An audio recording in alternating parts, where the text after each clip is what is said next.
boys. That's it. We are rocking and rolling here. Another weekend here. It's a beautiful day to be a fan of the Scarlet and Gray. Getting ready for a big game tonight. Ohio State versus the Nebraska Cornhuskers. Another one of those marquee games during the season, showing off the strength of the Big Ten. And the number 6 Buckeyes are going to have a test tonight against Nebraska. And I wanted to welcome everybody who's listening back to the Buckeye broadcast. I'm Emmet Brady. And on each week, we take a look at all the players, the positions, the facts, the figures of Ohio State football. And we also talk about a DAYMA fitness topic. Every different week, we feature a different health, fitness, and performance topic. And this week, we are talking about balance. And that's what we need from the Buckeyes this week. It has been an unbalanced fall so far. The first 4 games of the season, the Buckeyes looked really terrific, put up a lot of points early in games. That fantastic win against Oklahoma was a dominant performance. Since then, especially against the Big Ten schools, they have not necessarily put their best foot forward, and they've played well when they've had to, but they have not been able to close the door on opponents, and Nebraska can score. So last week we had a good win over Northwestern. I was impressed by Northwestern. They certainly are a team to look for into the future. They always give different teams in the Big Ten trouble. There was a time not too long ago when Northwestern couldn't win a game, and that's all changed around. I think the Big Ten is probably the second best conference, maybe the best conference in the United States this year. And of course, we are looking down the road. This is the time to get things balanced out for the Buckeyes because, against Michigan, that's the big game of the year. Everybody knows that. It is no secret. And with the offense doesn't start clicking, they are not going to be able to put any points on the board. The Buckeyes have relied really heavily on their defense to bend but not break, and that's what happened against Northwestern with the 24-20 win. It should have been a lot more than that, but even my score predictions are getting messed up because the Buckeyes can't seem to put together a 4-quarter game right now. The numbers from last week weren't too bad. If it were a normal game, a normal team, maybe not one contending for a national championship, not too bad. Barrett passed for 220 yards, but he didn't complete a pass over 19 yards until the fourth quarter. That is a big problem. That is probably the biggest problems with the Buckeyes offense. They have a fantastic running game. Right now, Mike Weber, Curtis Samuel, and J.T. Barrett all have over 500 yards. Mike Weber, a true redshirt freshman, is coming up on 800 yards already for the season, 773. And Mike Weber in the game last week, he didn't get to 100. He did have 2 touchdowns, but the point is that if you can't throw the ball downfield, then you're never going to be able to really open up the run game. And it also really hurts the scramble game, and that's one of the bread and butter plays of the Buckeyes with someone as talented as J.T. Barrett. Curtis Samuel, of course, the most underutilized threat in the college football right now, along with Noah Brown. These are supposed to be the big leaders. Tight end Ball, he's another one. If they would show up, if they can open up the passing game and get a little bit farther downfield than they have, they could have a shot tonight against Nebraska. But against Northwestern, that was just not there. Now, the defense did show up against the Wildcats. They gave up a lot of yards, and that's sort of the pattern of the Buckeyes. They're the toughest team, one of the toughest teams to score on inside the red zone. And for the first time in Northwestern history, they haven't won in Columbus in almost 30 or 40 years, but they put up 400 yards of offense, and that's just pretty inexcusable. Against a better team that can score, you're just not going to be able to do that, and that's something that happened last week. I was impressed. They were able to, 1971. Wildcats haven't won in Columbus since 1971. And again, it's that receiving core. The Buckeyes offense is not consistent. They did score on the first drive of the season for the first time all season. First drive of the game is what I meant. And I think one of the other things that happened while the Wildcats were able to put up 400 points, the defensive line is just not playing championship ball. They have the talent. and the speed, but they are not getting enough pressure on opposing quarterbacks. And there was really, at least there wasn't the special teams debacle that happened against Penn State. Everything was kind of a solid performance. Big Ten, as far as third downs go, Ohio State is in the tops in the nation on third down conversion efficiency, but that number is misleading because that is stemming from the first 4 games rather than the last 4 games. And it would seem to me that if you're going to give up a lot of yardage and can play ball control, then you have got to convert on third down. And Buckeyes did not do that very well last week. There was a lot of punts and a lot of missed opportunities and conservative play. Surprisingly, it was almost similar to what happened a year ago. They have contracted in the middle of the season once again.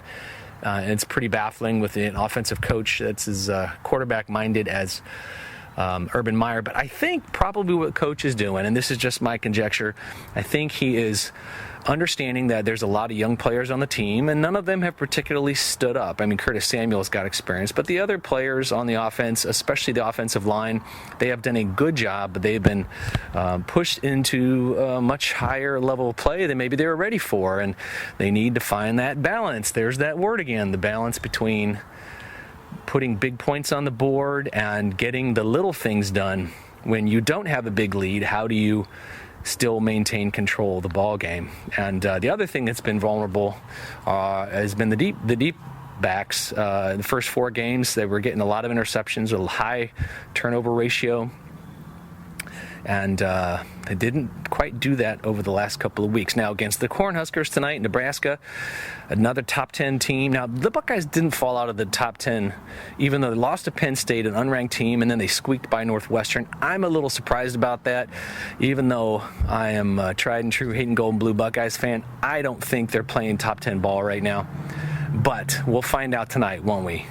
It'll either be them or the Cornhuskers, and I think they can do a number. Now, Nebraska has an offense they have not had in a long time. Of course, their marquee player is Tommy Armstrong Jr., and they're coming off a sting last week. They had a shot to beat Wisconsin. Wisconsin pulled it off. And Tommy Armstrong has been playing sort of Big Ten Player of the Year type numbers. He's the 11th player in Nebraska history to eclipse 10,000 yards of total offense. And he needs only 53 yards to break the records of total yards on offense at the school. So he's already playing some serious ball. He's got over 1,700 yards career rushing. And this year alone, he has, he's passed over 8,000 yards.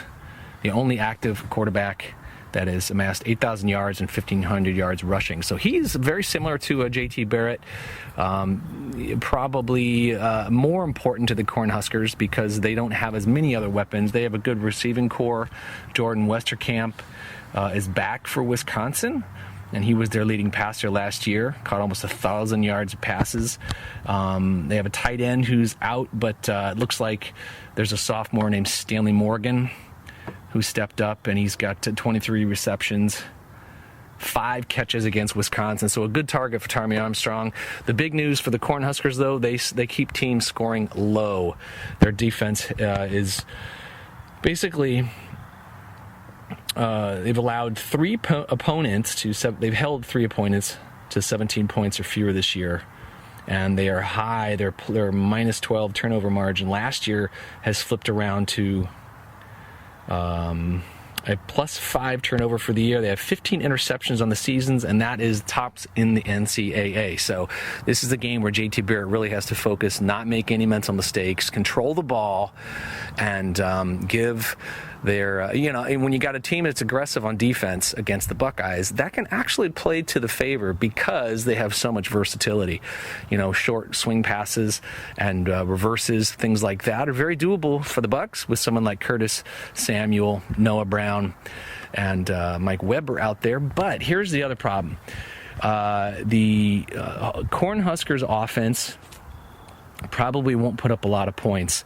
Can the Buckeyes have a balanced attack? Can they play good offense for 4 quarters? That is going to be the key to the game. I think pound for pound, they're better than the Cornhuskers, but it's in Nebraska, the game is tonight, and they are going to come out with all the claws bared, whatever a Cornhusker uses, maybe I guess the pitchforks bared, whatever it might be.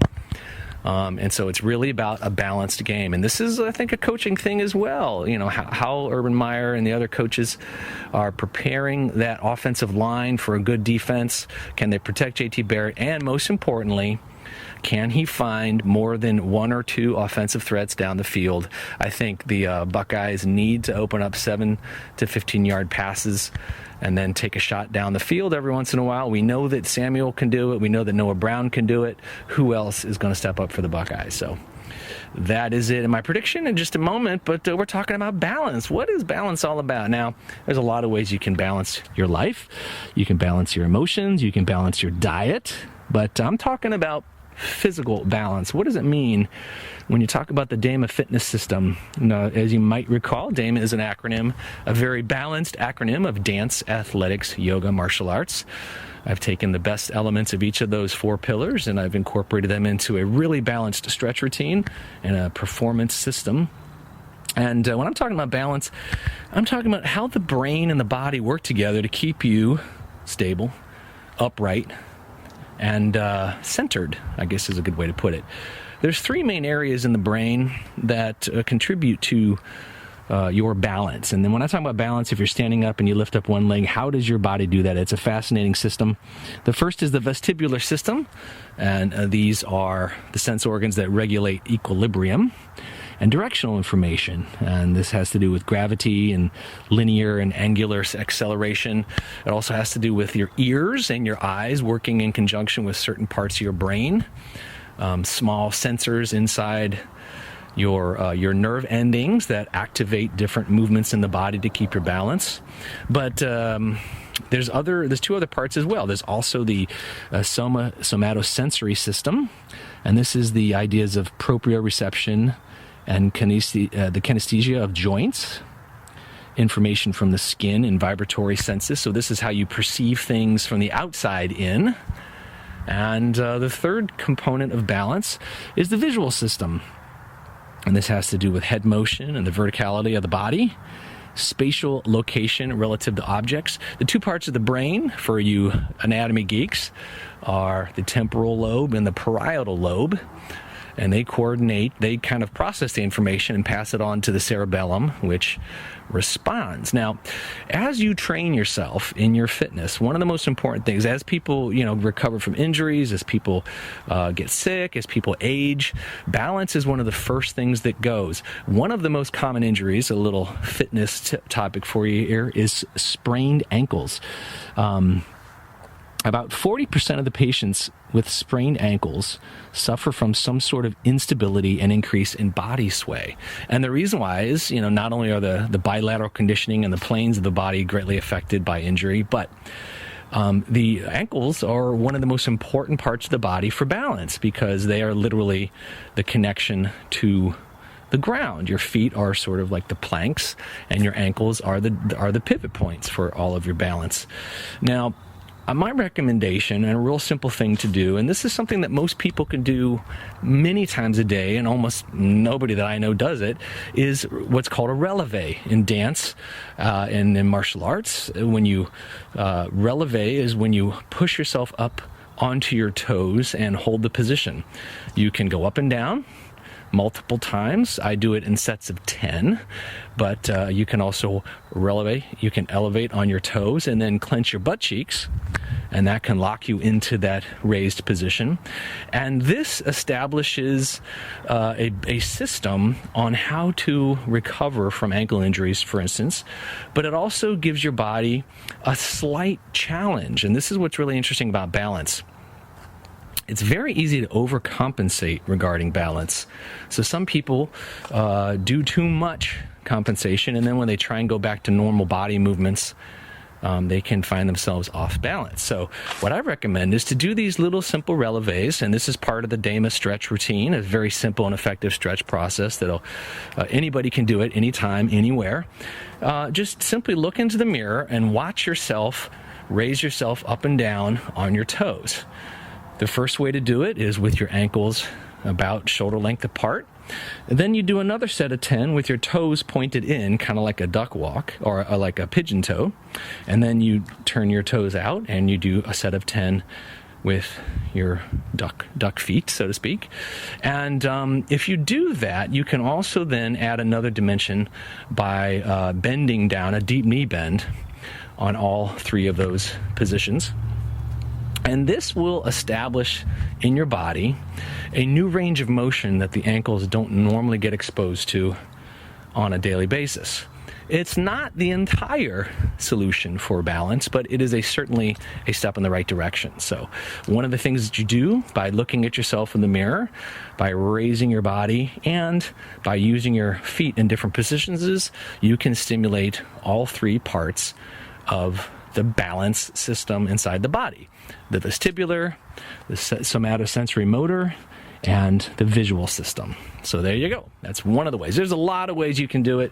The DAYMA system is all about balance and bilateral conditioning. And really in the dance world and the yoga world, that is really, well, in fact, all four of the pillars: dance, athletics, yoga, martial arts. There's a lot of different weightlifting techniques. There's a lot of different dance positions that you can get into. Yoga is really a lot about balance and planting and balance. Dance and athletics are a little bit more about the dynamics of balance. And then martial arts, of course, are the, as my brother likes to say, one of the keys is in the Tai Chi is to meet, move, and match. Meet, match, and move the opponent's energy flow, and that has a lot to do with balance as well. So that is one of the ways you can do balance every day and get better and better at it. And I hope the Buckeyes take that advice. It's all about preparation and execution and balance between the offense and the defense. I think we got it going. I'm just going to have to predict a lower score, though, just because I think the Huskers' D is good. Ohio State is favored by 2 touchdowns in some polls, but I'm going to go with the idea that I'm going to underestimate on the Buckeyes scoring, and I'm going to overestimate on how much they're going to clamp down. They're going to be a great defensive stand against in Nebraska tonight. So the big win, the Buckeyes will roll. It's going to be 27-21 in favor of the Buckeyes. If they can score 1 or 2 times, more than 1 time in the first quarter, I'm going to say it's going to be 36-21. But right now, 27-21, and the Buckeyes go. So thanks for tuning in. That's the Buckeye broadcast. Remember to do your DAYMA stretch every day, and every day is a great day to be a fan of the Scarlet and Gray. Until next time, we'll see you on the other side of the horizon. Go Buckeyes!